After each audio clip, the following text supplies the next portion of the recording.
الحمد لله نحمده ونستعينه ونستغفره ونعوذ بالله من شرور أنفسنا ومن سيئات أعمالنا. من يهده الله فلا مضل له ومن يضلله فلا هادي له، وأشهد أن لا إله إلا الله وحده لا شريك له، وأشهد أن محمدًا عبده ورسوله. أما بعد، فأعوذ بالله من الشيطان الرجيم. بسم الله الرحمن الرحيم. والذين يؤتون ما أتوا وقلوبهم وجلة وأنهم إلى ربهم راجعون. وقال تعالى في موضع آخر: أولئك يسارعون في الخيرات وهم لها سابقون. قابل صد احترام معزز محترم صدر جلسہ فضیلت الشیخ محمد عرفان صاحب سلفی حفظہ اللہ وزادہ اللہ علما وعملا، اسٹیج پہ تشریف فرما قابل احترام علماء کرام، میرے عزیز ہی نہیں ہر دل عزیز مشہور عالم ناظم اجلاس جماعت اہل حدیث کے مائع ناز شاعر عزیز گرامی جمیل اختر شفیق تیمی حفظہ اللہ وزادہ اللہ صحت و عافیہ، برادران اسلام، نوجوانان اسلام، عزیزان اسلام، خواتین اسلام، سب سے پہلے اللہ رب العزت کا شکر ادا کرتا کہ اس نے آج معہد السلام العلمی کے زیر اہتمام امن کانفرنس میں آج کی سب کتاب و سنت کی دو چند باتیں محدد فکسڈ ٹائم کے اندر مجھے بولنے کا موقع عنایت فرمایا. فللہ الحمد والمنہ. بھائی دعا کہ اللہ رب العزت اپنی اور اپنے پیارے رسول صلی اللہ علیہ وسلم کی اچھی اور سچی باتیں کہنے کا، مجھے سننے کا آپ کو اور ہم سب کو ان ساری باتوں پر بار بار عمل کرنے کا موقع عنایت فرمائے. آمین یا رب العالمین. وما ذالک علی اللہ بعزیز. خطابات، تقریریں، بیانات بہت سارے ہوتے رہتے ہیں، اور کبھی کبھی ایسا ہوتا ہے کہ دیے گئے عنوان کو بھی بعض حالات اور ظروف کے تناظر میں سامنے جو سچویشن آتا ہے، جو پرستھتی اتپن ہوتی ہے، جو ماحول بنتا ہے، تو ایسا لگتا ہے کہ پورا ٹاپک چینج کر دیا جائے. اور ابھی ٹھیک میرے ساتھ ایسا ہی ہوا ہے. بہت سیدھی سادہ بات تھی، بہت سیدھی سادہ، اور شاید اسی سے ہم کو سبق لینا جو ہمارے عزیز نے پڑھا ہے. اور مکتا کا شعر تھا، اور جماعت اہل حدیث کا یہی سندیش بھی ہے. رمضان المبارک کا جو دور تھا وہ گیا، اس کا بھی یہی پیغام تھا، اور ہم بھی کچھ یہی کہنا چاہیں گے. جتنے علماء کرام آئے اور آئیں گے، صدر محترم کا صدارتی خطبہ بھی اسی سب کے آس پاس گھومے گا انشاءاللہ. وہ کیا تھا؟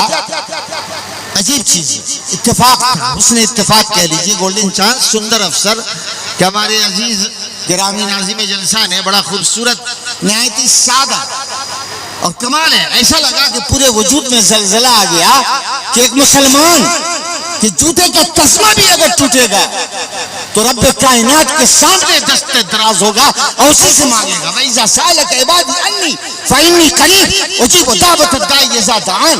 جب میرا بندہ اے نبی مجھ سے میرے بارے میں پوچھے تجھ سے تو بتا دینا میں اس سے قریب ہوں. فَلْيَسْتَجِيبُوا لِي وَلْيُؤْمِنُوا بِي لَعَلَّهُمْ يَرْشُدُونَ. تو آپ بتا دیجئے کہ میں ان سے شہرک سے بھی زیادہ قریب ہوں، اور مجھ سے وہ دعا کریں میرے اوپر ایمان لائیں تاکہ وہ راہ یاب ہو جائے، راہ راست پہ آ جائیں.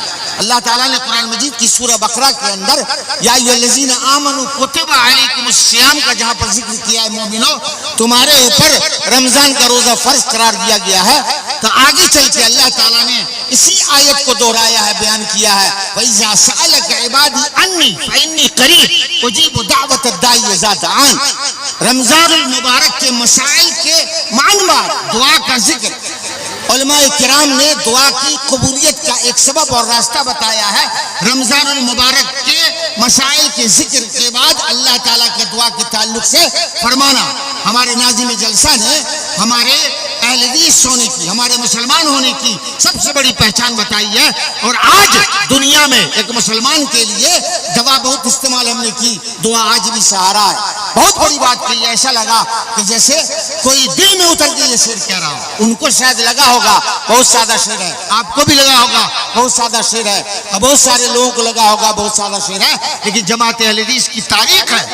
ایک مسلمان کے نام اللہ کا پیغام ہے، ایک مسلمان کے نام اہل حدیث کا پیغام ہے کہ اس کے ساتھ کوئی بھی مسئلہ کھڑا ہوتا ہے، کوئی پریشانی پیش آتی ہے، اور خود رمضان کا مہینہ جو گیا، قرآن کا جو مہینہ گیا، روزہ کا مہینہ جو گیا، زکوٰۃ کا مہینہ جو گیا، فطرہ کا مہینہ جو گیا، اعتکاف کا مہینہ جو گیا، تراویح کا جو زمانہ گیا، قیام اللیل کا جو زمانہ گیا، سب کا سندیش، سب کا میسج اور پیغام یہی تھا کہ ہم رب سے قریب ہو کر اپنے مسائل کے تعلق سے اللہ کے دربار میں ہاتھ پھیلا دیں. اے اللہ، سال کے 11 مہینوں میں ہم سے جو گناہ ہوئے، جو ہم نے غلطیاں کی، جو ہم سے خطائیں سرزد ہوئی، اے اللہ ان سب پر تو معافی کا قلم پھیر دے. آپ کو کیا لگتا ہے جس وقت ہم تہجد اور تراویح کی نماز پڑھ رہے تھے، عام طور سے عشاء کی نماز کے معن بعد ہندوستان، پاکستان اور قریب کے ممالک میں عشاء کے معن بعد تراویح کی نماز کا رواج ہے. تراویح کی نماز ہم پڑھتے ہیں، لیکن تراویح کی نماز کا وہ وقت جواز کا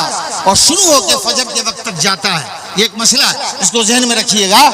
تراویح کی نماز شیخ الاسلام ابن تیمیہ نے بھی اس کو بیان کیا ہے، اور احادیث سے بھی، آثار سے بھی پتہ چلتا ہے کہ عشاء کی نماز کے معن بعد تراویح کی نماز کا وقت شروع ہو کے فجر کے وقت تک جاتا ہے. لیکن حضرت عمر بن خطاب رضی اللہ تعالیٰ عنہ کے زمانے میں جب باضابطہ تراویح کی نماز کا اہتمام کیا گیا، اس کو تمام اہالیان جلسہ اور اسٹیج کے اندر بیٹھے ہوئے جتنے لوگ بھی ہیں، پنڈال کے نیچے اور اسٹیج پہ علماء کرام اس کو غور سے سنیں گے. موطا امام مالک میں اس حدیث کو بیان کیا گیا. حضرت سعید بن یزید رضی اللہ تعالیٰ عنہ کا بیان ہے کہ ہم لوگ جب حضرت عمر رضی اللہ تعالیٰ عنہ کے زمانے میں تراویح کی نماز پڑھ کے لوٹتے تھے تو کننا ننصرف فی فروع الفجر، ہم لوگ جب تراویح کی نماز پڑھ کے لوٹتے تھے تو صبح کے ابتدائی مرحلے میں لوٹتے تھے.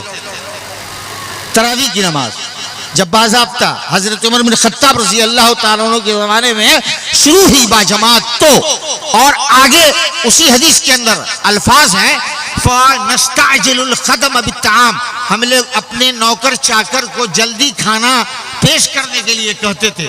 یعنی سحری اور فجر کی نماز کے بیچ میں اتنا کم وقفہ رہتا تھا کہ تراویح کی نماز پڑھ کے جب لوٹتے تھے تو جلد سحری کھا کے فجر کی نماز پڑھنے کی جلدی ہوتی تھی تو ہم لوگ جاتے تھے. عام طور سے رائج ہے جواز کے وقت میں تراویح پڑھنے کے تعلق سے کہ عشاء کی نماز کے بعد یقیناً اس کا وقت شروع ہو جاتا ہے، لیکن افضل وقت وہ ہے جس وقت اللہ تعالیٰ وہی ندا لگانے آتا ہے، جس ندا کے تعلق سے ہمارے عزیز گرامی نے کہی کہ جوتے کا تسمہ بھی ٹوٹے گا تو ہم رب کائنات کے سامنے اپنے ہاتھ پھیلائیں گے. پالنہار ہمیں دکھ ہے، پالنہار ہمیں درد ہے، پالنہار ہم خطا کار ہیں، پالنہار ہم گنہگار ہیں، پالنہار پوری دنیا میں ہم ذلیل و خوار ہیں، پالنہار ہم بے بس ہیں، پالنہار ہم بے سہارا ہیں، پالنہار ہم لاچار ہیں، پالنہار ہمارا کوئی معاون اور مددگار نہیں ہے. آپ جانتے ہیں اس وقت سمائے دنیا کی طرف رب کائنات کا نزول ہوتا ہے جو تراویح کی نماز کا افضل وقت ہے، لیکن ہم نے اپنی سہولت کے لیے جواز کے وقت کو تلاش کر ٹارچ اور لالٹین جلا کے اس کا سلسلہ شروع کیا. نو آبجیکشن، کوئی آپتی نہیں ہے، کوئی اعتراض نہیں ہے، پڑھیے. سب علماء کرام نے لکھا ہے کہ عشاء کی نماز کے بعد وقت شروع ہو جاتا ہے، لیکن موطا امام مالک کی جو اتنی سری روایت ہے اس کا کیا جواب دیں گے کہ اللہ تعالیٰ تو اس وقت نہیں نازل ہوتا ہے. اللہ تعالیٰ تو ثلث الحین یبقى ثلث اللیل الاخیر. فضیلت الشیخ مولانا عرفان صاحب سلفی سمیلوی یہاں پر موجود ہیں اور یہ تردید کر سکتے ہیں کہ فضل اللہ تم غلط بول رہے ہو. اللہ تعالیٰ سمائے دنیا کی طرف جب رات کی تہائی، آخری تہائی بچتی ہے تب نزول کرتا ہے اللہ تعالیٰ اور ندا لگاتا ہے کہ دیکھو میرا کون بندہ مانگتا ہے جوتے کا ایک تسمہ، میرا کون بندہ مانگتا ہے ہاسپٹل کے اندر اپنی بیماری کا علاج اور شفا، میرا کون بندہ مانگتا ہے جس کی جوان بیٹی اس کے سینے پہ پتھر بنی ہوئی اس کی شادی کے مسئلے کا حل، میرا کون بندہ مانگتا ہے جس کے ہوتے چولہے نہیں جلتے. میرا کون بندہ ہے جو بھوکا ہے, میرا کون بندہ ہے جو پریشان حال ہے, اور میرا کون بندہ ہے جو گناہوں میں لت پت ہے, اور رمضان کے مہینے میں اس وقت مجھ سے دعا مانگ رہا ہے تو میں اس کو دوں گا, اور میں اس کے گناہوں پر معافی کا قلم پھیر دوں گا. وہ رات کی آخری تہائی ہے. موطا امام مالک کے روایت کے مطابق بھی, اور اما عائشہ صدیقہ رضی اللہ تعالیٰ عنہ بیان کرتی ہے کہ اللہ کے رسول صلی اللہ علیہ وسلم اس تراویح جو رمضان میں تراویح ہے اور عام دنوں میں وہ قیام اللیل ہے اور تراویح کی نماز ہے, اللہ کے رسول صلی اللہ علیہ وسلم اس کو اتنی پابندی سے پڑھتے تھے کہ اگر تھک جاتے تھے تو آپ بیمار رہتے تھے تو بیٹھ کے پڑھتے تھے. آپ صلی اللہ علیہ وسلم کے لیے تہجد کی نماز جو قیام اللیل ہے اور تراویح کی نماز ہے یہ آپ کے لیے فرض تھی, ہم اور آپ کے لیے یہ مسنون ہے. اور اکیلے یہ ثابت ہے حضرت عمر بن خطاب رضی اللہ تعالیٰ عنہ کے زمانے سے یہ باجماعت مسلمانوں میں رائج ہے. اور نعمت البدعۃ هذه حضرت عمر بن خطاب رضی اللہ تعالیٰ عنہ نے فرمایا تھا یہ شاندار بدعت ہے جس کا سلسلہ اللہ کے رسول صلی اللہ علیہ وسلم نے 3 باجماعت مسجد میں آ کے پڑھی تھی, اور کئی امت کے لوگ اس کو فرض نہ سمجھ لیں اس لیے آپ نے اس کو چھوڑ دیا. لیکن حضرت عمر رضی اللہ تعالیٰ عنہ پہ اللہ رحم فرمائے کہ انہوں نے اس سلسلے کو شروع کیا. رات کی آخری تہائی بچتی ہے تب اس کا افضل وقت شروع ہوتا ہے, جائز وقت عشاء کے وقت ہے. ہمارے عزیز نے کہا جوتے کا تسمہ بھی ٹوٹے. مسلمانوں ابھی 3 سال پہلے جو لاک ڈاؤن تھا جس میں لاک ڈاؤن ہو گئے تھے, اللہ شاہد ہے پوری دنیا کے مسلمانوں نے سب سے زیادہ جس چیز کا سہارا لیا وہ دوا نہیں تھی, وہ امام کائنات صلی اللہ علیہ وسلم کی سکھائی گئی دعا تھی. اور وہ کون دعا تھی؟ اللہم انی اعوذ بک من البرص والجذام والجنون وسیء الاسقام. اے اللہ میں تیری پناہ چاہتا ہوں من الجنون پاگل پن سے, والجذام اور کوڑ سے, اور وسیء الاسقام بدترین بیماری اور جسم کو لائق ہونے والی خرابی سے جس کا نام لوگوں نے نہیں سنا. اس سے اتنا بھیبھیت ہو گئے کہ مسجدوں میں اذان تو ہوتی تھی لیکن دروازے بند ہوتے تھے. بہت ہی پردہ علاقوں میں لوگ باجماعت نماز ڈرتے پڑھ دیا کرتے تھے. شہری علاقوں میں جہاں پرشاسن کا دورہ تھا کھلے عام باجماعت مسجد میں نماز بھی نہیں ہوتی تھی. پوری دنیا کا تقریباً یہی حال تھا, تقریباً یہی حال. اس وقت مسلمانوں نے اسی دعا کا سہارا لیا جس کا ہنر سکھانے کے لیے ہمارے عزیز گرامی نے بڑی چالاکی سے مقطع کے شعر کے اندر بہت بڑا پیغام چھوڑا. میں نے کنورٹ کیا ہے اس شعر سے متاثر ہو کے اپنی تقریر کے عنوان کو, لیکن خلط ملط ساری باتیں انشاءاللہ آ جائیں گی ان آیات کے تناظر میں جو ہم نے پڑھی ہے. پوری دنیا میں مسلمانوں نے اسی دعا کا سہارا لیا تھا, اللہم انی اعوذ بک.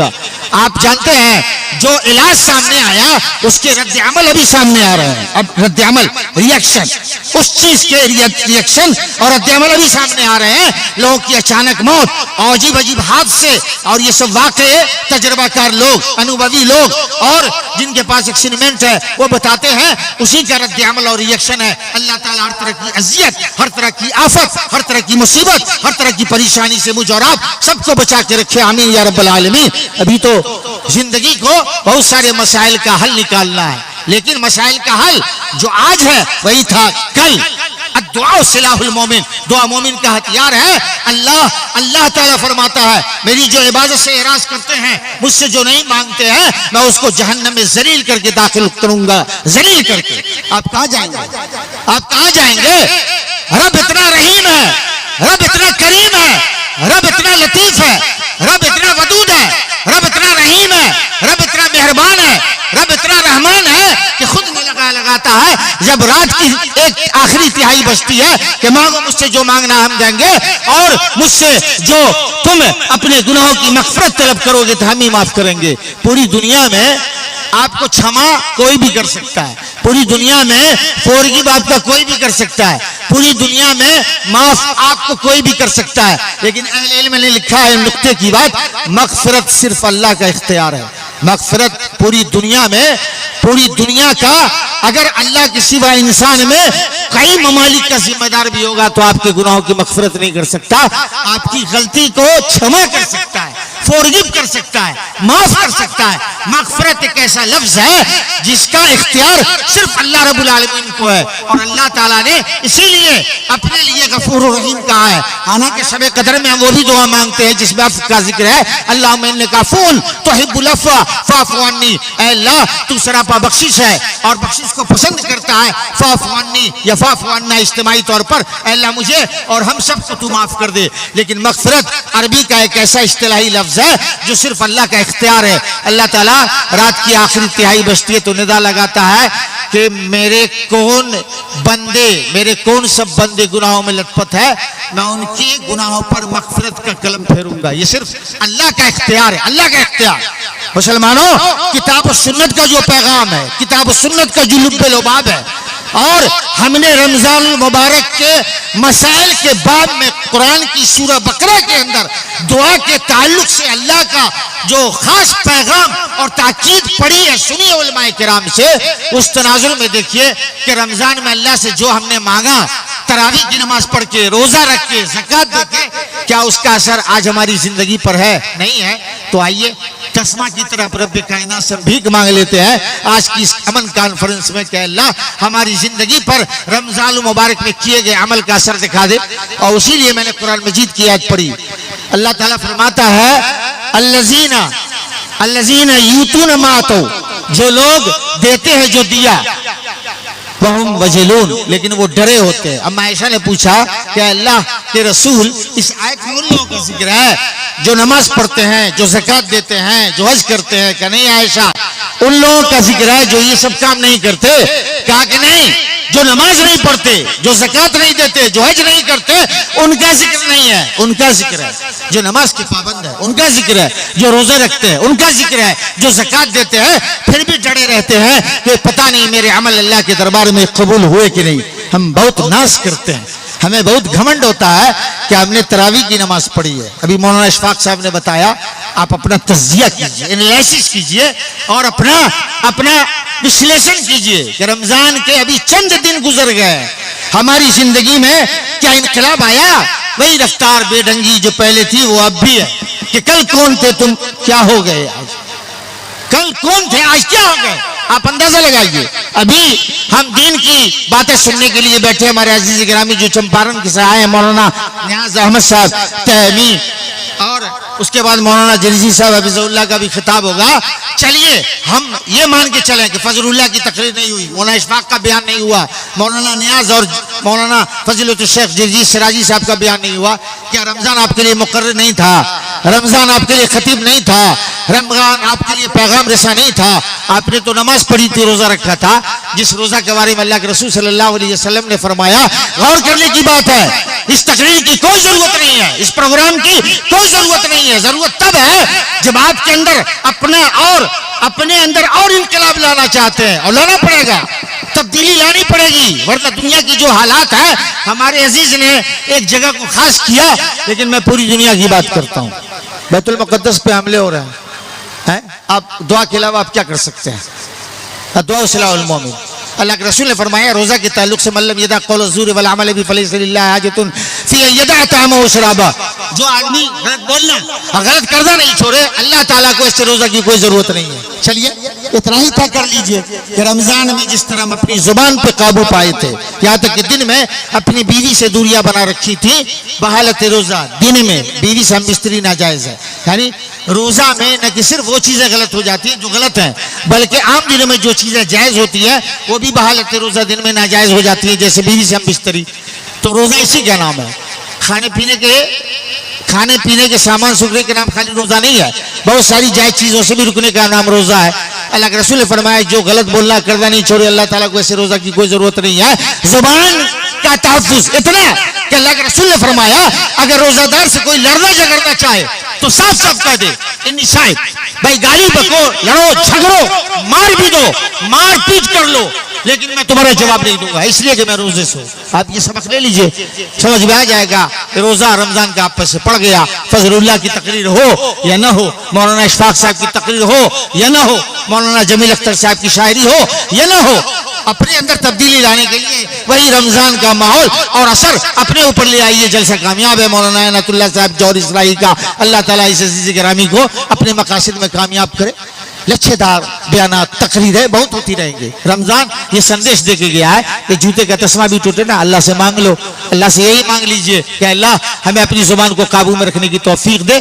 المسلم من سلم المسلمون من لسانہ و یدہ, سب سے کامیاب مسلمان وہ ہے جو اپنی زبان اور اپنے ہاتھ کو دوسرے مسلمان بھائی کو اذیت پہنچانے سے باز رکھ لے.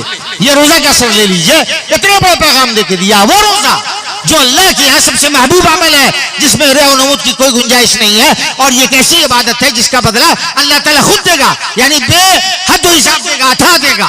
اتنی بڑی بات ہے وہ روزہ ہم رکھتے ہیں. ایک روزہ دار کے منہ کی بدبو اپنے علماء کرام سے رمضان میں سنا ہوگا, اس کو دہرانے کی ضرورت نہیں ہے. اللہ کے نزدیک مشک کی خوشبو سے بڑھ کے ہے. آپ کے منہ سے خلوع معدہ کے سبب جو ریا اور گیس انفارمیشن کے بعد باہر نکلتا ہے, وہ اللہ کے نزدیک مشک کی خوشبو سے بڑھ کے ہے. مشک کی خوشبو ملتی بھی نہیں ہے, بہت کوسٹلی ہوتی ہے. ابھی شمامہ ایک عطر میرے عزیز نے بمبئی سے لا کے دیا ہے, اس کی قیمت سن کے میں دنگ رہ گیا. اور یہاں مشک کی بات ہے, اور رب کائنات کہتا ہے مشک کی خوشبو سے بڑھ کے روزہ دار کی وہ بدبو ہے جو گیس فارمیشن کے بعد منہ سے نکلتی ہے, جس کو ہم عام دنوں میں سننے کے بعد کہتے ہیں استغفر اللہ. اللہ کے مشک کی خوشبو سے وہ روزہ آپ نے رکھا ہے, وہ بھوک پیاس آپ نے برداشت کی ہے. جلسہ کے مقابلے میں یہ تبدیلی لے آئیے کہ آج کے بعد زندگی میں یہ پہلے انقلاب, اور رمضان کے بعد روزے کے اثر سے یہ تبدیلی لائیں گے کہ اپنی زبان کو قابو میں رکھیں گے. ابھی آپ نے تراویح کی نماز پڑھی ہے نا, 8 رکعت. ایک تو فیشن بنا ہوا ہے نا, گیم کھیلتے ہیں تراویح میں, 2 رکعت پڑھ کے بھاگیں گے. کیسے بھاگے بھائی؟ تو 2 رکعت بھی پڑھ سکتے بالکل, لیکن تراویح کا ثواب نہیں ملے گا آپ کو, نفل نماز کا ثواب ملے گا. 4 رکعت پڑھ کے چلے گئے کہاں؟ کیوٹی بازار گھومنے. تراویح کی نماز نہیں ہو گئی, نفل نماز ہے, آپ کو ثواب ملے گا, تراویح کا ثواب نہیں ملے گا. تراویح کا ثواب کیسے ہے؟ رمضان کے تناظر میں. اور یہ شعر جو عزیز گرامی نے مقطع میں پڑھا, اس کے تناظر میں اللہ کے رسول نے فرمایا من قام رمضان ایمانو. یہ اصل میں اس پہ میں بول رہا ہوں کہ عزیز گرامی نے مجھے یہ عنوان دیا کہ رمضان کے جو اثرات ہیں ان کو شامل کر کے آپ بولیں, اس لیے میں بول رہا ہوں. میں نے بار بار کہا تھا, میرا عنوان تھا آپ شیخ جو سمجھیے. آخر میں انہوں نے یہی کہا, جو رمضان میں قیام کرے گا اللہ تعالیٰ اس کے پچھلے گناہ کو معاف کر دے گا. تو کیا تراویح کی نماز جو رمضان میں تراویح کی نماز ہے, عام دنوں میں قیام اللہ اور تہجد کی نماز ہے, 40 منٹ کا وقت ہے, اسی میں ساری باتیں بول رہی ہے. کیا تہجد کی نماز صرف رمضان میں ہے, قیام اللہ صرف رمضان میں ہے, لیکن آپ نے پڑھی جس کے سبب اللہ نے آپ کے پچھلے گناہ کو معاف کر دیا. من قام رمضان ایمانا و احتسابا غفر له ما تقدم من ذنبه. اللہ تعالیٰ جو قیام اللیل رمضان میں تراویح کی نماز مکمل پڑھے گا, 8 رکعت شامل کتنے 11 یا 13 جو پڑھے گا پابندی سے پورا مہینہ, 6 روزہ 6 روزی ہفتہ وار 10 روزہ تراویح کا تو کوئی ثبوت نہیں ہے, سراپا بدعت ہے, کوئی ثبوت نہیں ہے. رمضان میں جو پورا قیام کرے گا اللہ تعالیٰ اس کے پچھلے گناہ کو معاف کر دے گا. اور آپ نے گیم کھیل دیا, 2 رکعت تراویح پڑھ کے آپ دربھنگہ بھاگ گئے, 4 رکعت تراویح پڑھ کے آپ مدھوبنی چلے گئے, 6 رکعت تراویح پڑھ کے آپ کیوٹی چلے گئے, یہ کون سی تراویح ہے؟ نفل نماز کا ثواب ملے گا, تراویح کا نہیں. تراویح کا ثواب کیا ہے؟ اللہ تعالیٰ آپ کے پچھلے گناہ کو معاف کر دے گا. تو آپ قیام اللیل عام دنوں میں کیوں نہیں کرتے؟ جس قیام اللیل اور تہجد کی برکت سے اللہ تعالیٰ آپ کو اس فضیلت سے نوازتا ہے جو فضیلت ایک بندے کو رات کی آخری تہائی کے وقت ملتی ہے. عادت کیوں نہیں ڈال لیتے؟ تہجد کی نماز دور دراز علاقوں میں پہلے سنا کرتے تھے, فنا بندہ پڑھتا ہے. اب تو مسلمانوں میں رواج ہی نہیں ہے, تراویح کا رواج ہے, وہ بھی فیشن. تراویح کی نماز نفل ہے, بھیڑ دیکھ لیجئے. فرض نماز میں وہ بھیڑ نہیں رہتی ہے جو تراویح کی نماز میں. شب قدر میں لیلۃ القدر خیر من الف شہر, شب قدر ایک رات واقعی جو ہے ممکنہ 4 کو چھوڑ کے ہے نا 1000 مہینوں کی عبادت سے بہتر ہے, 1000 مہینوں کی رات کی عبادت سے بہتر ہے. آپ کو معلوم ہے اس کے باوجود بھی ایک فرض نماز کا مقابلہ نہیں کر سکتی ہے. اتنا اہم عبادت کا معاملہ ہے فرض نماز.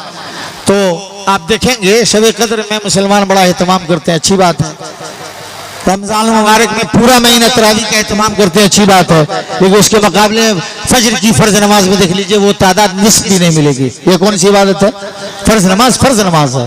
یہاں تک کہ فجر کی نماز کے بارے میں آتا ہے کہ اللہ تعالیٰ اس بندے کو اپنی ضمانت میں لے لیتا ہے، اپنی گارنٹی میں، جو فرض کی نماز کا پابند ہے. اور لطائف المعارف نامی کتاب کے اندر لکھا ہے علامہ ابن مفلح نے کہ من صلی الفجر یجب علی المسلمین احترامہم، جو فجر کی نماز کے پابند ہے عام مسلمانوں پر ایسے لوگوں کی عزت و احترام واجب ہے. اس حدیث کے ضمن میں لکھا ہے کتاب لطائف المعارف میں، جس حدیث میں اللہ کے رسول صلی اللہ علیہ وسلم نے فرمایا من صلی الفجر فهو فی ذمۃ اللہ، جو فجر کی نماز کا پابند ہوتا ہے وہ اللہ کی ضمانت میں چلا جاتا ہے. آپ نے تراویح کی نماز کا اتنا اہتمام کیا، شب قدر میں جاگے اور آپ نے شب بیداری کی، لیکن فجر کی نماز آپ نے چھوڑ دی. عیدگاہ جانے کے لیے عید کے دن فجر کی نماز میں اتنی بھیڑ رہتی ہے کہ منتظم مسجد کو سوچنا پڑتا ہے، یہاں تک کہ بہت سارے لوگ سیڑھی کے زیروں پہ نماز پڑھتے ہیں. عیدگاہ سے آنے کے بعد ظہر کی نماز میں لے کبڈی پاس. یہی رمضان کا اثر تھا کہ کل کون تھے آج کیا ہو گئے تم. تلک الایام نداولها بین الناس، یہ شب و روز کی گردشیں ہیں جو ہم لوگوں کے بیچ میں بدلتے رہتے ہیں. لیکن یہ مسلمانوں گیم کب تک بڑے بڑے مسئلے آئیں گے. جوتے کا تسمہ تو دور کی بات ہے، بڑے بڑے مسئلے آئیں گے. ایسے میں ایک مسلمان رب سے جڑے بغیر، سب کو چھوڑ کے رب سے جڑ کے کوئی راستہ اپنے لیے نہیں نکال سکتا. یہ ہمارا ایمان اور عقیدہ ہے. ہمیں یتوکل علی اللہ فحسبہ، جو اللہ پر بھروسہ کرے گا اللہ اس کے لیے کافی ہوگا. مسلمانوں جاگ جاؤ، رمضان سے سبق لے لو، چاہے وہ روزہ میں سیکھے گئے زبان کے تحفظ کا معاملہ ہو یا تہجد اور قیام اللیل کے نام پر تراویح کے ذریعے پابندی شروع کرنے کے تعلق سے، اگرچہ وہ نماز ہمارے لیے فرض نہیں ہے، یا پھر آپ نے جو اتنا اپنے راس المال، اپنے کیپیٹل اصل مال کی جو زکوٰۃ نکالی، چاہے وہ فرض زکوٰۃ ہو یا صدقۃ الفطر ہو، آپ نے جو یہ زکوٰۃ ادا کی ہے نا، اپنے مال کا 40واں حصہ، اپنے روپیے کا، سونے چاندی کا 40واں حصہ، اور صدقۃ الفطر ایک ساق اللہ، جو تقریباً ہندوستان میں 2.5 kg اناج کے برابر ہے. نقدی زکوٰۃ الفطر پتہ نہیں کہاں سے آ گئی ہے. اللہ تعالیٰ اس امت پر مہربان ہو. یہ بھی مسئلہ بیان کر دیتے، ایک بار میں نے بیان کیا تھا، سن لیجئے. اعلان چیلنج لی تماشا ہو رہا ہے زکوٰۃ الفطر کے نام پہ. مسلمان اپنی دعاؤں کی قبولیت کا انتظار کر رہا ہے. سن لیجئے، اللہ رسول کی اطاعت کرو، ولا تبطلوا اعمالکم، اپنے عمل کو برباد مت کرو. اللہ کے رسول صلی اللہ علیہ وسلم نے زکوٰۃ کی بات بعد میں کرتے ہیں، رمضان میں جو سبق لیا بانٹنے کا، عام دنوں میں بانٹیے، غریبوں، مسکینوں، محتاجوں، ضرورت مندوں کو دیجیے، دعا لیجیے، جوتے کا تسمہ ٹھیک کروا لیجیے. زکوٰۃ الفطر کے نام پر گیم ہوتا ہے، کوئی بھی بولے دلیل اس سے مانگیے. اللہ کے رسول صلی اللہ علیہ وسلم نے فرض زکوٰۃ الفطر غلہ کیا ہے 2.5 سا. یہ نقدی کہاں سے آ گئی؟ یہاں پر سب اہل حدیث حنفی ہو جاتے ہیں. دلیل امام شافعی، امام مالک، امام احمد بن حنبل رحمہم اللہ، اللہ کے رسول صلی اللہ علیہ وسلم نے فرض قرار دیا کے علاوہ صحابہ کرام کا عمل کوئی ثبوت نہیں ہے. نقدین موجود تھے، سونے چاندی. یہ غلہ کہاں سے آ گیا؟ نقدی کہاں سے آ گئی غلہ کے مقابلے میں؟ تینوں ائمہ کرام سوائے امام حنیفہ رحمہ اللہ کے، تینوں ائمہ کرام صحابہ کا ایک بھی عمل نقدی زکوٰۃ الفطر کا نہیں ہے، اللہ کے رسول کی سنت کے خلاف ہے. تینوں ائمہ، جمہور ائمہ، یہاں تک کہ علماء عصر، مفتیان عصر، شیخ ابن باز، شیخ ابن عثیمین، علامہ البانی، یہاں تک کہ شیخ ابن عثیمین نے لکھا ہے وَلَوْ أَنْفَقَ 100,000 دینار، اگر کوئی آدمی نقدی زکوٰۃ الفطر میں 1,00,000 دینار، 1,00,000 دینار درہم، جمیل اختر صاحب سے پوچھتے رہیے 1,00,000 دینار درہم انڈین کرنسی میں کتنا ہے، دے گا زکوٰۃ الفطر نقدی میں، فَلَنْ يُقْبَلَ مِنْهُ، للنفی تاکید کے لیے. شیخ نعمت اللہ صاحب شیخ عرفان سے پوچھ لیجئے گا للنفی تاکید کا کیا مطلب ہے. ہرگز ہرگز ہرگز ہرگز فجر کے وقت تک ہرگز ہرگز بولتے چلے جائیے. ابن عثیمین نے لکھا ہے تب بھی اللہ تعالیٰ اس کو قبول نہیں کرے گا. کہاں سے رسید کٹواتے ہو نقدی زکوٰۃ الفطر؟ وہ بھی 20 رمضان سے، جبکہ زکوٰۃ الفطر صحابہ کرام کے مطابق 28 سے اور سنت کے مطابق عید کا چاند ہونے کے بعد عیدگاہ جانے سے پہلے تک ہے. سب جگہ مسلمان منمانی کر رہے ہیں. انتظار میں کیا کر رہے بیٹھے ہیں؟ انتظار میں کیا بیٹھے ہیں کہ بیت المقدس کو بچانے کے لیے اللہ تعالیٰ ابابیل پرندوں کو بھیجے گا. ایسا تھوڑی ہوتا ہے. ان تنصروا اللہ ینصرکم، اللہ کے دین کی تم مدد کرو گے تو اللہ تمہاری مدد کرے گا۔ یہاں نقدی زکوٰۃ الفطر کے خلاف ہم اہل حدیث، ہم دوسروں کی بات نہیں کرتے ہیں، اہل حدیث سے دغارنا شسنے قول نبی با قول نبی کیوں بچرا نشنا سے ہم اہل حدیث ہیں، ہم اپنے نبی کے فرمان کے ساتھ کیوں، کس لیے مولانا آج تک ایسا، پہلے کے لوگ یہ وہ بیکار کی بات ہے یار، آج تحقیق کا زمانہ ہے۔ اگر آج کا ایک بچہ سمیلہ کا، ابھی عزیز گرامی عنایت اللہ اصلاحی صاحب کے عزیز بابو صبغت اللہ کے بارے میں پتہ چلا وہ جھارکھنڈ میں پڑھتے ہیں، اگر اس طرح کا بچہ فارغ ہو کے کوئی مسئلہ ثابت کر دے قرآن حدیث کی روشنی میں تو کیا آپ نہیں مانیے گا؟ ہم اہل حدیث ہیں، دلیل کی روشنی میں۔ ابھی مولانا اشفاق صاحب اللہ صحت مند رکھے بڑی مدلل بات بیان کر رہے تھے، اہل حدیث کی یہی پہچان ہے، اہل حدیث علماء کی، وہ پھینکتے نہیں ہے۔ 40 منٹ کا وقت ہے نا، ایک بھی بات ڈھیلا کے طور پہ نہیں پھینکی جا سکتی ہے، آپ سے زیادہ اللہ پکڑے گا۔ ہم اہل حدیث ہیں، ٹھوک کے بولتے ہیں اور ایک دم سینے کے دم پر بولتے ہیں، دلیل کے دم پہ بولتے ہیں۔ امام کائنات صلی اللہ علیہ وسلم، صحابہ کرام کے عمل اور ائمہ ثلاثہ اور بعد کے جمہور ائمہ علماء کرام کے قول کے مطابق نقدی زکوٰۃ الفطر ثابت نہیں ہے، یہ بھی غلط ہے کہ نقدی بھی جائز ہے لیکن غلہ افضل ہے۔ یہ جو ہے نا بٹوین دا وکٹ ہے، گنجائش نکالی جاتی ہے۔ بھائی گنجائش تب نکلتی ہے جب اس کے تعلق سے کوئی اشارہ ہو، جب جواز کا کوئی اشارہ ہی نہیں ہے تو آپ غلہ کو افضل کیوں کہتے ہیں؟ غلہ فرض ہے، اللہ کے رسول نے فرض قرار دیا ہے، آپ اس پر تو بدل نہیں کر سکتے ہیں۔ میں بتلا ہی رہا تھا زکوٰۃ الفطر کے نام پر یہ انقلاب لائیے، عزم کیجیے اپنے میں۔ کل کیا ہوا تھا پرواہ مت کیجیے۔ لوگ کیا کہتے ہیں فقیر نہیں لیتا، تو جو فقیر نہیں لیتا وہ فقیر نہیں ہے، جو فقیر نہیں لیتا ہے وہ فقیر نہیں ہے۔ شیخ ابن عثیمین نے لکھا ہے اگر کوئی نہیں لیتا تو اس کا مطلب محتاج نہیں ہے، محتاج جب ہوگا تو چاول لے گا، دال لے گا، کھجور لے گا، گیہوں لے گا، آٹا لے گا، جس علاقے کا جو غلہ ہے جو عام طور سے پکا کے کھایا جاتا ہے وہ لے گا۔ آپ اس میں 10 روپیہ 20 روپیہ عام صدقے کا زکوٰۃ کا ساٹھ دیجئے، لے لے گا۔ 20 سال سے ہم دیتے ہیں، آج تک کوئی سائل واپس نہیں گیا ہے۔ سمجھانے کا طریقہ ہوتا ہے۔ اور آپ نے یہ بیماری کیوں پھیلائی کہ نقدی دینے کی عادت ڈلا دی، اور غلہ جب دیتے ہیں تو کہتے نہیں لیتا نہیں لے۔ شیخ ابن حسین نے لکھا ہے نہیں لیتا نہیں لے، آپ اپنے جرم سے بچ جائیں گے اور بعد میں آپ اس کو تقسیم کر دیجئے۔ اگر وہ نہیں لیتا تو پہلی بات وہ محتاج نہیں ہے۔ ہم کو ابھی پروگرام کے بعد ایک گلاس پانی کے بعد چائے پینے کی ضرورت ہے، اور منتظم سے گزارش بھی ہے کہ تیار رکھیے گا۔ تو کیا مطلب؟ چائے اگر رکھی جائے گی ہم نہیں پیئیں گے تو اس کا صاف مطلب ہے کہ ہم کو چائے کی ضرورت نہیں ہے۔ آپ کے دروازے تک کوئی مانگنے آیا اور وہ نہیں لیتا ہے تو اس کا مطلب وہ محتاج نہیں ہے۔ اور یہ پیسہ جو دیا جاتا ہے نا موبائل کا بھاؤچر بڑھانے کے لیے، رکشہ چلانے والا اچھی بات ہے، سائل محتاج مسکین سب کو موبائل چاہیے، ہم نے اپنی آنکھوں سے دیکھا ہے۔ اینڈرائڈ موبائل ہے، بھیک مانگ رہا ہے، اس کا مطلب ہے کہ محتاج نہیں ہے، اس لیے وہ غلہ نہیں لیتا۔ جی پیسہ نقد اس لیے چاہیے کہ مارکیٹ کریں گے، مارکیٹ کیسی؟ ابھی مولانا اشفاق صاحب نے بولا شرم ہونی چاہیے، شرم ہونی چاہیے۔ اور نوجوانوں آج پروگرام میں عزم کر لو اپنی ماں بہنوں کو بے پردہ حجاب چوٹی بازار نہیں جانا، نہیں جائے۔ فَقَرْنَ فِي بُيُوتِكُنَّ وَلَا تَبَرَّجْنَ تَبَرُّجَ الْجَاهِلِيَّةِ الْأُولَىٰ۔ کتنی شرم کی بات ہے کہ اہل حدیث کی بیٹیاں اسکول میں پڑھانے کے نام پر بے حجاب جائیں گی، چوڑی اور میچنگ کلر کے دوپٹے خریدنے مارکیٹ جائیں گی، شرم کی بات ہے۔ اور ایک وہ زمانہ تھا جب یا ویلتا ایک خاتون نے کہا تھا، تاریخ کا لمبا واقعہ ہے، میں اس میں جا کے وقت نہیں لوں گا، 40 منٹ ہو جائے۔ عزیز گرامی سے گزارش ہے مجھے اشارہ کر دیں گے اپنی بات ختم کرنا ہے۔ صبح اسکول 8 بجے سے 10 بجے تک کا طے ہو گیا، وہاں بھی جانا ہے، اس لیے وہ مجھے بتا دیں گے۔ یاویلتا کا پورا خاندان الٹ کے چلایا، پورا علاقہ، ایک عورت کی عزت و آبرو نیلام ہو رہی تھی، پورا علاقہ خاندان چلایا۔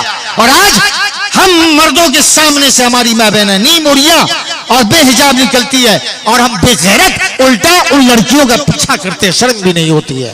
ابھی میں آ رہا تھا، ہمارے غیر مسلم برادران وطن کی کوئی پوجا تہوار ہے، میں نے اپنی گاڑی کے چالک اور ڈرائیور سے کہا دیکھو مسلمان ایک عزیز ہماری جامع مسجد اہل حدیث کے متولی جناب محمد شاہین صاحب بیٹھے ہوئے، دیکھو اہل حدیث عورت ہے، میلے میں ٹھیلے میں زیادہ ماں بہنیں مسلمانوں کی نظر آتی ہے۔ اہل حدیث ہو یار، کیا تماشا کرتے ہو؟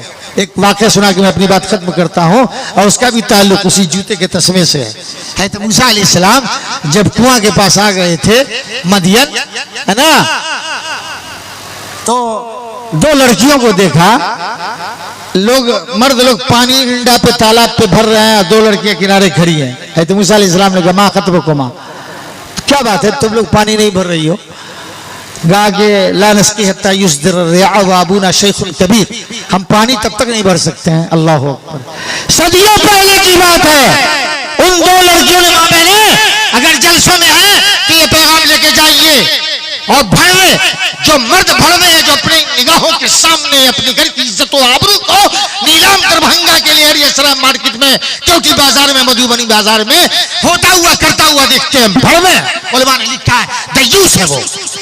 اللہ اکبر. صدیوں پہلی کی بات ہے.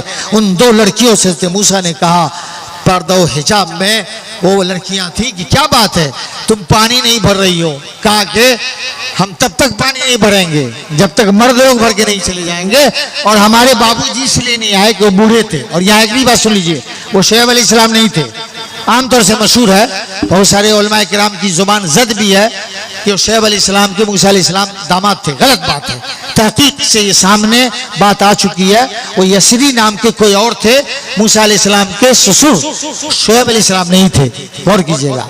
اپنے باپ کو ان دونوں بچیوں نے جا کے کہا ایک مرد تنو مند نے ہم لوگوں کا برتن بھر دیا. یہ وجہ بتائی کہ مرد لوگ وہاں پر ہیں اس لیے نہیں جائیں گے. اس زمانے میں جب صدیاں بیت گئی کتنی کم بھیڑ رہی ہوگی. اور آج لہریہ سرا ٹاور پہ جتنی بھیڑ ہے اتنی ہم جاتے ہیں. کیوں جانے دیتے ہیں؟ ان کی غلطی نہیں ہے، غلطی آپ کی ہے. آپ اندازہ لگائیے موسیٰ علیہ السلام کے زمانے میں دو لڑکیاں تالاب پر کھڑی ہیں، مرد پانی بھر رہے ہیں، کہہ رہے ہیں جب تک وہ نہیں بھریں گے ہم نہیں بھریں گے. آج کتنی بھیڑ ہے. ہم آ رہے مدھوبنی سے یہاں، ہم مسلمان ہیں، پیغام لیں. اللہ تعالیٰ بس اپنی بات ختم کر رہے ہیں. اللہ تعالیٰ نے ایک سمجھ دے. ان لڑکیوں نے جا کے کہا ابا جان اس طرح کی بات ہے. آ کے ایک لڑکی نے کہا ان ابی یدوکا وجاءت احداہما تمشی علی الاستحیاء.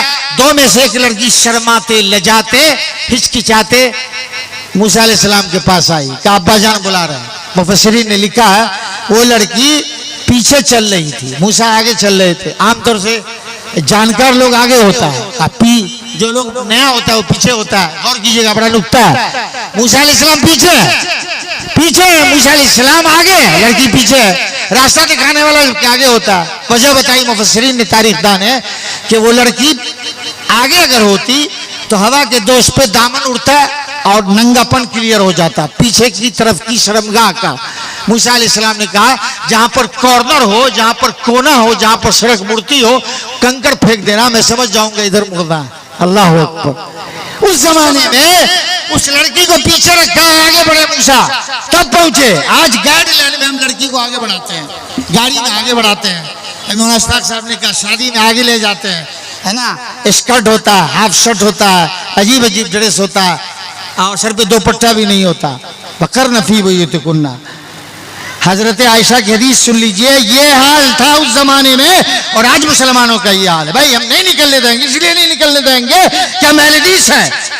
ہم ابھی کہا نا جوتا کا تسبہ بھی مانگنا ہوگا، ہم مانگ لیں گے رب کائنات سے اللہ سراغ لگا دے کہ ہمارے گھر میں ہماری ماں بہنوں کے دوپٹے پہنچ جائے. اور آج تو پھیری والا سائیکل پہ لے کے گھومتا ہے. خرید لو.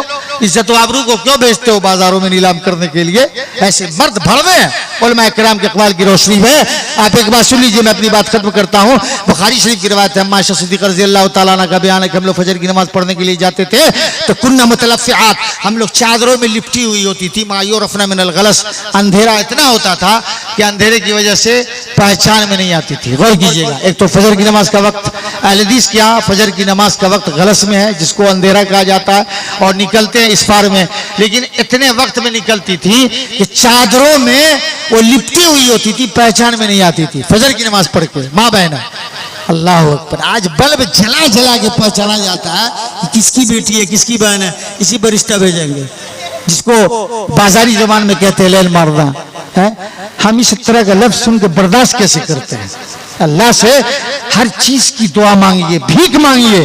اور رمضان میں جو آپ نے کم از کم یہ جو 3 عمل کیا ہے, زبان کے تحفظ والا, بواسطہ روزہ اور تراویح کے واسطے سے قیام اللہ, تہجد اور صدقات و خیرات کے واسطے سے جو آپ 40واں حصہ اس پر بول بھی نہیں پائے کہ 40 منٹ بیت گیا, 40واں حصہ زکوٰۃ الفطر کے تمام دنوں میں غریبوں, مسکینوں, محتاجوں کی مدد کر کے آپ یہ سبق لے لیجئے اور اپنے اندر تبدیلی لے آئیے. اور آخری مرحلے میں چلیے اللہ سے وہی تسمہ کی بھیک مانگتے ہیں.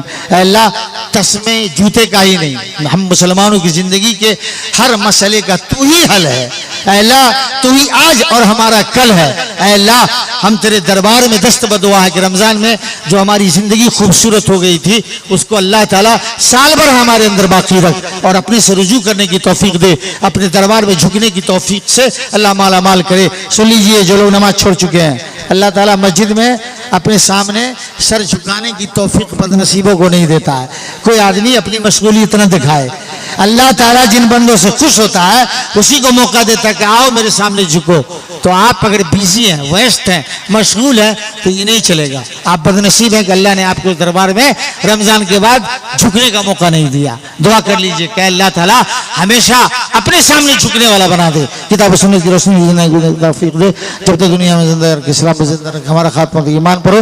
اقول قولی ھذا استغفر اللہ لی ولکم ولسائر المسلمین والمسلمات وآخر دعوانا الحمد للہ رب العالمین والسلام علیکم ورحمۃ اللہ وبرکاتہ.